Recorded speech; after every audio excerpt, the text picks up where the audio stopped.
This is the Rokinon 35mm T1.5 lens. This is the Cine version, and a few of the key differences that you're going to notice on this over the other 35mm version that they have out is the focusing ring actually includes a built-in gear. This is a .08 pitch, so this is going to match up with all your popular follow focus gears. And also .08 pitch is going to be the iris ring, or the aperture ring. So you're also going to notice that the information actually faces to the side rather than on top of the camera, so that if you have a focus puller, they're going to be able to see this information a lot easier. So that's a nice touch. It also is marked as a T1.5 rather than f1.4, and these are actually measured differently, whereas an f-stop is actually calculated through a few different parameters of the lens. The t-stops are actually factor in some of the light loss of the light traveling through the lens. So a little bit different there. Now there was some things I did read about the light.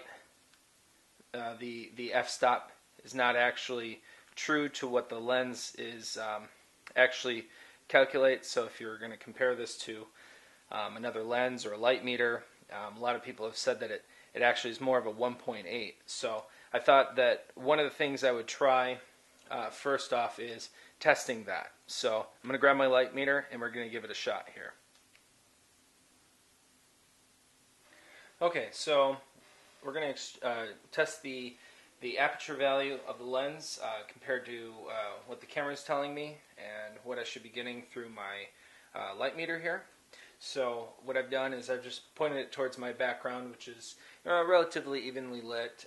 So I'm going to let the camera, I've got it in photo mode right now, and my current settings, I got it ISO 640, 3,200th of a second, and that is wide open at the T1.5 setting. So which, if this is relating to photo, then it should be f1.4 as they stated with their photo version of this lens. So I've got my light meter, so I'm going to actually meter the reflective light off my background, which is the same way that my camera is metering the light. So if this matches, I'm going to meter that. So I've already programmed it in for 640 ISO, 1/320th of a second, and I get right there, it says 1.4. So in the photo mode metering, I'm getting pretty much what the camera is getting.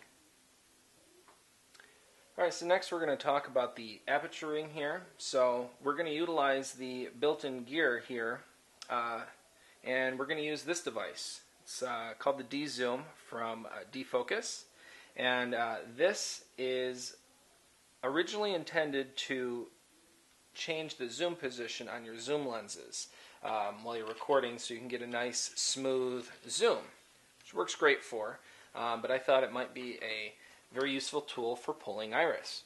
So what I'm going to do here is I'm going to connect this, match up the gears, and install this to my rails. And so now you can see I can use this lever here to very smoothly change my iris position. I can open and close very quickly, very easily, and very smoothly. One of the big differences between changing your iris or your aperture this way than through the camera is that you're not going to have the click stops that photo lenses typically would have. So one thing is you're not going to have to go through and change the aperture through the camera, which can create noise. So if you're recording near the camera, it might pick it up. This is going to be much quieter. The other thing you're going to notice is that instead of the aperture incrementally changing as it would through the camera, you have the ability to change your exposure very smoothly and very subtly through the pull of the lever or the turn of the aperture ring. So it's going to be ideal for those situations where your lighting changes but you want to keep rolling.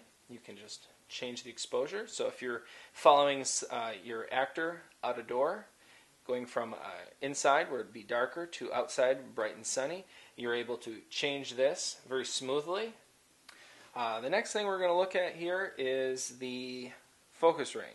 Now, I've got my follow focus here, so we'll just install this, link it up.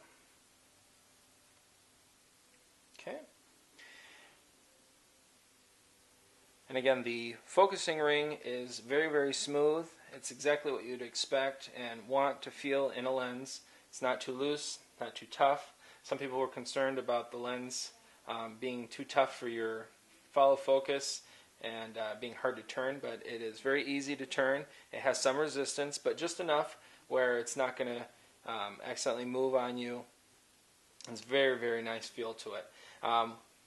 Some of the concerns I've heard of some of the people talking about these lenses is the ability to have a hard stop at infinity.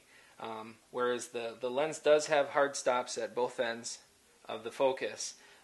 Sadly, it's not a hard stop at infinity. So if you can see on the lens, there is a small line that comes over and up. Looks like a backwards L. At the bottom of that L part is your true infinity.